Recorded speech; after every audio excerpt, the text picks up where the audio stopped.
안녕하세요. 저는 올해 62이 된 여자입니다. 이렇게 제 이야기를 꺼내는 게 괜히 민망하기도 하고 누가 듣고 싶어 할까 싶기도 했습니다. 그래도 오늘은 이 말을 꼭 한 번은 해보고 싶었습니다. 요즘 들어 인생을 잘 살았다는 말이 예전처럼 쉽게 나오지 않기 때문입니다. 사람들이 제게 묻습니다. 이제 좀 편하지 않아요? 자식들도 다 컸고 노후 준비도 해 두셨잖아요. 그럴 때마다 저는 늘 같은 대답을 합니다. 뭐 그럭저럭요. 그 말이 틀린 건 아닙니다. 정말로 그럭저럭은 살고 있으니까요. 큰 병도 없고 굶을 걱정도 없고 당장 내일을 버티지 못할 정도는 아닙니다. 그런데 이상하게 마음 한쪽이 늘 불안합니다. 그 불안은 돈이 없어서 생긴 게 아니었습니다. 솔직히 말하면 저도 젊었을 땐 그렇게 믿었습니다. 노후가 무섭다는 말을 들을 때마다 속으로는 이런 생각을 했습니다. 그건 준비 안 한 사람들이나 하는 말이지. 저는 남편과 함께 한 푼 두 푼 모아가며 살았습니다. 사치하지 않았고 남들만큼은 해두자는 마음으로 보험도 들고 연금도 챙겼습니다. 통장 잔고가 늘어날 때마다 괜히 마음이 든든해졌습니다. 이 정도면 괜찮겠지. 우린 준비된 편이야. 그 말이 스스로에게 주는 위로 같았습니다. 그때는 몰랐습니다. 노후를 계산할 수 있다고 착각하고 있었다는 걸요. 변화는 아주 사소한 데서 시작됐습니다. 어느 날 아침이었습니다. 알람이 울렸는데 몸이 바로 일어나지 않았습니다. 아픈 건 아니었고 전날 무리한 것도 아니었습니다. 그런데 그냥 일어나기 싫었습니다. 정확히 말하면 싫다기보다는 서두를 이유가 없어 보인다는 느낌이었습니다. 예전 같았으면 벌떡 일어났을 겁니다. 할 일이 있었고 만날 사람이 있었고 하루가 꽉 차 있었으니까요. 그날은 달랐습니다. 눈은 떠졌는데 하루가 어디로 가야 할지 정해져 있지 않았습니다. 그 순간 이상하게 마음이 텅 비었습니다. 그날 이후 비슷한 아침들이 조금씩 늘어났습니다. 특별히 아픈 날도 아니고 전날 늦게 잔 것도 아닌데 몸이 먼저 반응하는 날들. 씻고 나갈 준비를 하면서도 괜히 속도가 느려졌습니다. 거울 앞에서 한 번 더 멈추고 옷장 앞에서 괜히 서성이다가 다시 앉아버리는 날. 그 시간 동안 생각이 많은 것도 아닙니다. 그냥 몸이 먼저 말하는 느낌이었습니다. 조금만 천천히 가자. 누가 말한 것도 아닌데 그런 기분이 들었습니다. 아이러니하게도 돈 이야기를 할수록 마음은 더 불편해졌습니다. 친구들 모임에 가면 자연스럽게 나오는 말들. 연금 얼마 받아? 집은 아직 있지? 자식이 도와주긴 해? 그 자리에선 괜히 더 밝게 말합니다. 나는 괜찮아. 아직은 걱정 없어. 그런데 집에 돌아오면 그 말들이 머릿속에서 자꾸 울립니다. 통장을 다시 열어봐도 불안은 사라지지 않습니다. 돈은 그대로 있는데 마음이 편해지지 않습니다. 그제야 이상하다는 생각이 들었습니다. 내가 무서워하는 게 정말 돈일까? 어느 날 밤 불을 끄고 누워 있는데 이런 생각이 들었습니다. 앞으로 이런 날이 얼마나 더 반복될까? 아무 일 없이 지나간 하루. 큰 문제도 없었던 하루. 그런데 그 하루가 계속 이어진다면 그 생각이 갑자기 숨 막히게 무서웠습니다. 돈은 계산할 수 있습니다. 얼마가 있고 얼마를 써야 하고 얼마나 버틸 수 있는지. 그런데 앞으로의 시간은 계산이 안 되더군요. 얼마나 더 혼자일지, 얼마나 더 스스로를 챙겨야 할지, 누구에게 기대지 않고 어디까지 가야 할지. 그게 요즘 제가 가장 무서워하는 것들입니다. 그 생각이 든 뒤부터 저는 주변 사람들을 조금 다르게 보게 됐습니다. 특히 노후 준비 잘 해둔 사람들을요. 동네에 늘 부러움이 대상이었던 언니가 있습니다. 남편은 공기업 출신, 연금도 탄탄했고 집도 일찍 마련해 대출 걱정도 없었습니다. 우리는 모이면 늘 그 언니 이야기를 했습니다. 언니는 진짜 걱정 없겠다. 노후 걱정은 끝났지. 뭐 그 언니도 늘 웃으면서 말했습니다. 돈은 미리 준비해 두는 게 최고야. 나중에 고생 안 하려면 지금 아껴야 해. 저 역시 그 말에 고개를 끄덕이던 사람 중 하나였습니다. 그런데 어느 순간부터 모임에 언니가 나오지 않았습니다. 처음엔 몸이 좀 안 좋대. 병원 다닌다더라. 그 정도 이야기만 들렸습니다. 그러다 어느 날 마트에서 우연히 언니를 마주쳤습니다.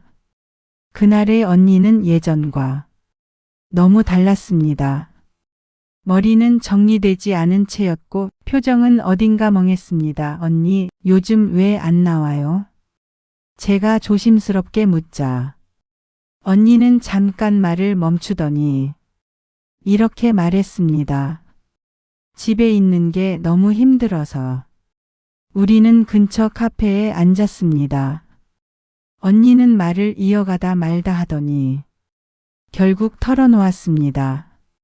남편이 퇴직한 뒤 하루가 너무 길어졌다고 했습니다. 아침에 눈을 뜨면 갈 곳이 없고 할 이야기도 없고 기다리는 사람도 없다고요. 처음엔 좋았어. 이제 좀 쉬나 싶었지. 근데 매일이 똑같더라. 돈 걱정은 없는데 하루가 무너진다는 말을 그날 처음 들었습니다. 언니는 말했습니다. 사람들이 묻잖아. 오늘 뭐 했냐고. 그 질문이 하루를 통째로 부정당하는 느낌이었다고요. 아무것도 안 했다는 말을 매일 반복하는 게 이렇게 힘든 줄 몰랐어. 집은 그대로 있고 통장도 그대로 있는데 자기 존재가 점점 작아지는 기분이 들었다고 했습니다. 그 말을 듣는 순간 제 가슴도 같이 내려앉았습니다. 언니는 결국 병원에 다니기 시작했습니다. 우울증이라는 말이 의사 입에서 나왔다고 했습니다. 나한테 이런 게 올 줄 몰랐어. 나는 준비 다 했다고 생각했거든. 언니는 돈을 준비했지. 자기 하루는 전혀 준비하지 않았던 겁니다. 그 이야기를 듣고 집에 돌아오는 길 제 마음이 이상하게 무거웠습니다. 그 언니의 이야기가 남 이야기처럼 느껴지지 않았거든요. 그날 이후 제가 무서워하던 게 분명해졌습니다. 노후에 정말 무서운 건 돈이 아니라 내가 더 이상 쓸모없어지는 느낌이었습니다. 아무도 나를 찾지 않고 내가 없어도 하루가 잘 돌아가는 느낌. 그걸 견디는 게 생각보다 훨씬 힘들다는 걸 그 언니를 통해 알게 됐습니다. 그 후로 제 하루도 조금씩 달라지기 시작했습니다. 아침에 눈을 뜨면 예전처럼 무작정 일정을 채우기보다 이렇게 묻습니다. 오늘 나를 움직이게 할 게 뭘까? 작은 것이라도 기다릴 수 있는 이유를 하나 만들려고 했습니다. 책을 조금 읽는다든지 누군가에게 안부 전화를 한다든지 몸을 조금 더 살핀다든지 그게 돈보다 훨씬 중요한 준비라는 걸 이제야 알게 됐습니다. 제가 완전히 생각을 바꾸게 된 건 아주 사소한 하루 때문이었습니다. 정말로 아무 일도 없는 날이었어요. 병원에 갈 일도 없었고 약속도 없었고 특별히 아픈 곳도 없었습니다. 그날도 늘 하던 대로 아침을 시작했습니다. 눈을 뜨고 씻고 밥을 먹고 그리고 거실에 앉아 TV를 켰습니다. TV에서는 아침 드라마가 나오고 있었고 광고는 늘 보던 건강식품 이야기뿐이었습니다. 시간을 보니 아직 오전 10시도 안 됐더군요. 그 순간 이런 생각이 들었습니다. 이 긴 하루를 나는 뭘로 버티지? 그 질문이 갑자기 숨을 막히게 했습니다. TV를 보다 말고 괜히 리모컨을 내려놓았는데 갑자기 눈물이 났습니다. 슬픈 장면도 아니었고 아픈 데도 없었는데 눈물이 뚝 떨어지더군요. 그때 알았습니다. 아, 이게 사람들이 말하던 그 공허함이구나. 젊을 땐 아무 일 없는 하루가 가장 편한 날이었습니다. 그런데 이 나이가 되니까 아무 일 없는 하루가 가장 무서운 날이 되더군요. 내가 필요 없는 사람 같고 굳이 없어도 되는 사람 같고 그 느낌이 조용히 아주 천천히 마음을 갉아먹었습니다. 그날 이후 저는 하루를 끝낼 때 질문을 바꿨습니다. 예전엔 이걸 물었습니다. 오늘 얼마나 했는지, 얼마나 바빴는지, 누구에게 도움이 됐는지. 이제는 이걸 먼저 묻습니다. 오늘 나를 해치지 않았나. 밤이 되면 제일 먼저 몸을 확인합니다. 어디가 아픈지, 오늘은 무리하지 않았는지, 숨은 괜찮은지. 예전 같았으면 이 정도는 참지 했을 텐데 요즘은 그 말이 잘 안 나옵니다. 요즘 제 하루는 아주 조용하게 끝납니다. 차를 마시지 않는 날도 많고 TV를 켜지 않는 날도 있습니다. 불을 하나씩 끄고 몸을 먼저 눕히고 아픈 데가 없다는 걸 확인합니다. 그날 하루에 큰 성과가 없어도 괜찮다고 말해줍니다. 이제는 많이 한 하루보다 무너지지 않은 하루가 더 중요해졌습니다. 아프지 않고 억지로 버티지 않고 나 자신을 함부로 쓰지 않은 하루. 그게 제가 요즘 생각하는 잘 산 하루입니다. 노후에 정말 무서운 건 돈이 아니라는 걸 이제는 확실히 압니다. 무서운 건 하루를 버틸 이유가 없어지는 것, 그리고 나를 소모품처럼 대하게 되는 순간입니다. 혹시 이 영상을 보고 계신 분 중에 요즘 하루가 유난히 길게 느껴진다면 그건 게을러서도 뒤처져서도 아닙니다.